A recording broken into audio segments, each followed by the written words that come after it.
Jordan Tower with JT News. Well, I don't know if you saw the new Foot Locker commercial, but they have this Week of Greatness thing they do every year. And Ja Rule's driving in an SUV with a bunch of other guys. And they're talking like, oh, Foot Locker brought it again, that Week of Greatness. And then Ja Rule's driving. He says, you can't take greatness for granted. One moment you're on top, and then the next moment they forget about you. You got to really cherish those moments of greatness. And then the guy's like, yeah, okay, let me out over here. And he's like, oh, okay. And then they get out the car and he says, don't forget to rate me and tip me on the app. So he's an Uber driver, and he's kind of making fun of that he used to be this big rapper, and now he's not so big anymore. Obviously, we know he's not an Uber driver because, just off his royalties alone, he's probably making $1 million a year. So he's far from being an Uber driver. He's making a lot more money than all of us. But still, it's refreshing to see somebody. Most people don't have they're not confident enough to make fun of themselves or to poke fun at something that happened in the past. I mean, the guy achieved things that most people couldn't ever achieve, so he's able to poke fun that, hey, I was once on top and I lost my crown.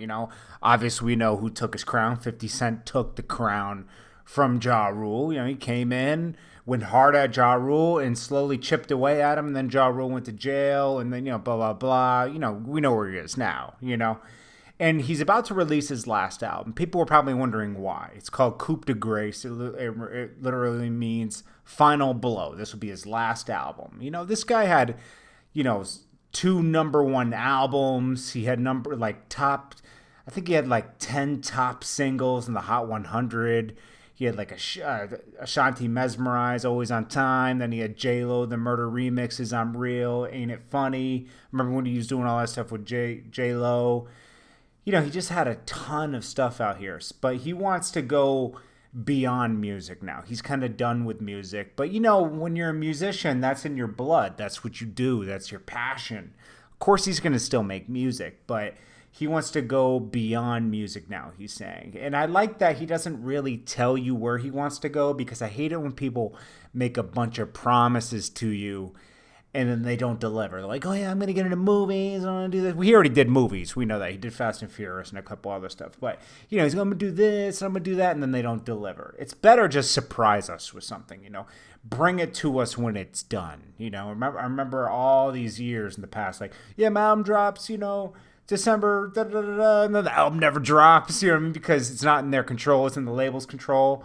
Obviously, it's not like that nowadays. I mean, you can literally put the music on iTunes yourself, but he wants to go beyond music and, be kind of like Jay-Z and Diddy. He says, moving into different things like liquor or something like that, take his talents elsewhere. He thinks this Foot Locker commercial is a step in the right direction of getting away from music and doing other things.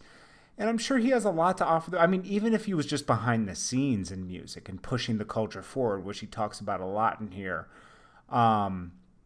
there's a lot of things he could do. I mean, I think he's on a TV show. I think he had a TV show. I don't know if it's canceled or not yet. I don't know if he continued to do it or I don't know, but he just wants to further his legacy and he's only 40. He has so much more life to live. So he can do so much more. I couldn't even tell you where to start because I'm not Ja Rule, but he'll find his way, and he's definitely not hurting for money, so he's fine. But it's just cool to see that he's able to poke fun at, a fleeting fame, I mean, entertainment's not loyal, you're not going to stay on top forever. But anyways, what do you guys think about it?